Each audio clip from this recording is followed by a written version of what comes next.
So this is about day 4 or 5 of the Paxie deconstruction, and every strake now is out.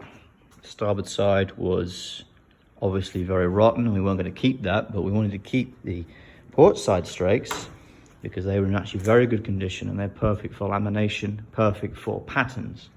So it's been a painstaking process to take them all out one by one. Garboards will come out later because they're quite secured in. We lost one, which unfortunately had a lot of rot in the end there, so that one broke as it hit the ground, unfortunately, but we can repair it. But every single other one has come out perfectly well, and I'm just doing the final bits now. This one here was originally broken at the frame, and they put a patch in just on this end here. That broke, that failed, so I'm going to repiece that one together. There's some of the starboard side stuff that was very rotten, so we wanted to keep that. But now I'm in the process of just taking out these last 3 and trying not to, 1, damage the planks, 2, not damage the what's left of the stem here, because we're going to use that as a pattern, and also not to cock it up in such a way that the rest of the support structure collapses on my head. And to do this delicate task, I've got the most professional of tools, namely an angle grinder, pliers, a hammer, and my crowbar, which is over there somewhere. But we're continuing the work, and it's going very, very well.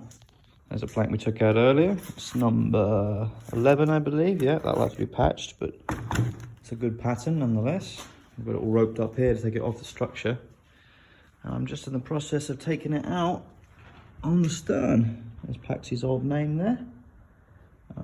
Significant structural damage on the starboard side was one of the reasons why this side was cut away and we kept the port side. There seems to be a pattern with all the ferries, is one side is infinitely better than the other. It seems to be a universal rule. Petrel here, which is fully restored and just waiting the final bits of her tidying up and finish before she can start sailing in the next couple of months, weather permitting and COVID regulations permitting. Her port side was infinitely better than her starboard side. This side of the midships here, from you see that block there on the deck, from here down to about there, significant structural damage, a little bit of rot, mostly what looked to be a significant grounding at some point, because they actually filled in the plank in with white lead putty. We see some of this actually on Paxie here, you can see. She's had a nasty scrape there, and they've actually properly repaired that. That's probably quite old. That must have happened in at least the first 20 years of her life. But yeah, universal rule, damage to the ferries on at least one side. In Paxie's case, it was her starboard side. Paxie herself is, of course, very rotten. There's very little wood in here that's any good, which is why she's being a total rebuild as opposed to a restoration.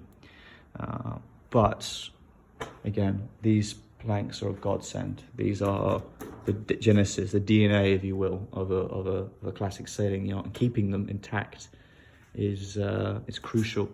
There's one out here I've done already, and it is in pretty good condition. You can see what's left to cut off of the frames.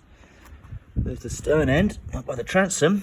A little bit of nicking and cutting here, but it's actually very good. And you're following it all the way, not a single cut or damage in it. Put some patches in to reinforce the scarf joints they put in, but it's in a good shape. That's number 7, I believe. Yes, it is.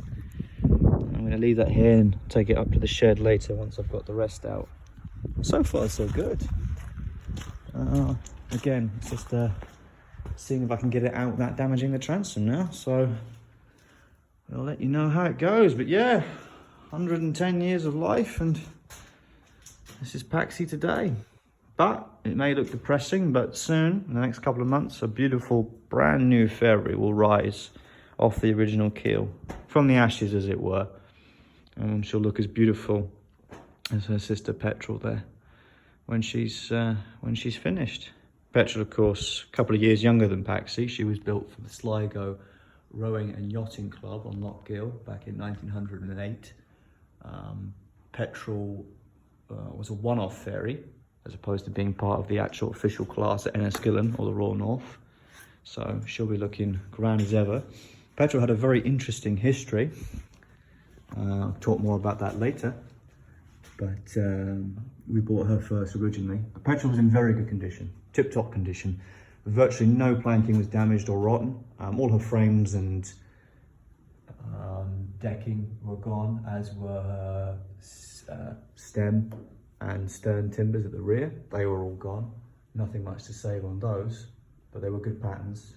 So petrol is probably about 75% original, which is quite rare for a boat of this age. And considering the conditions the ferries went through, it's actually quite impressive. I'd show you inside, but I haven't got a ladder at the moment.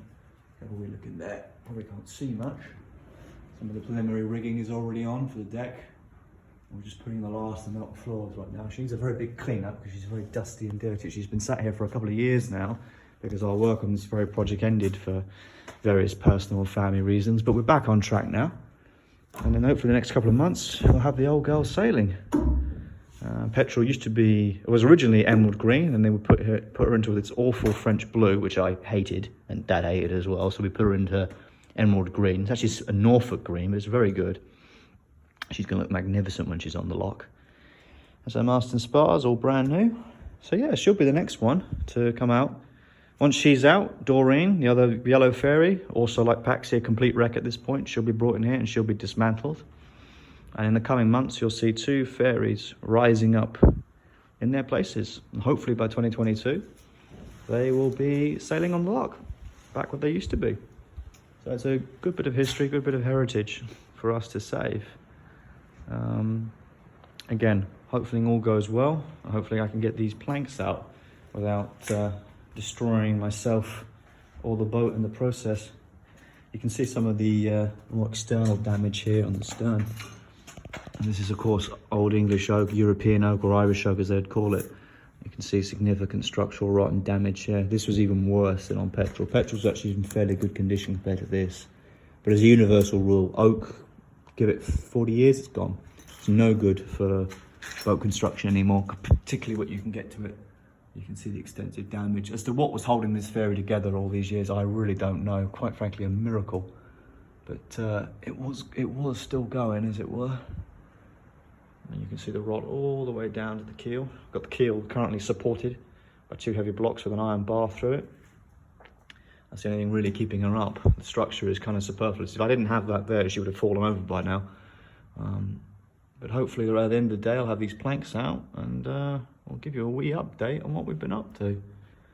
So we'll see you in the next one, as they say.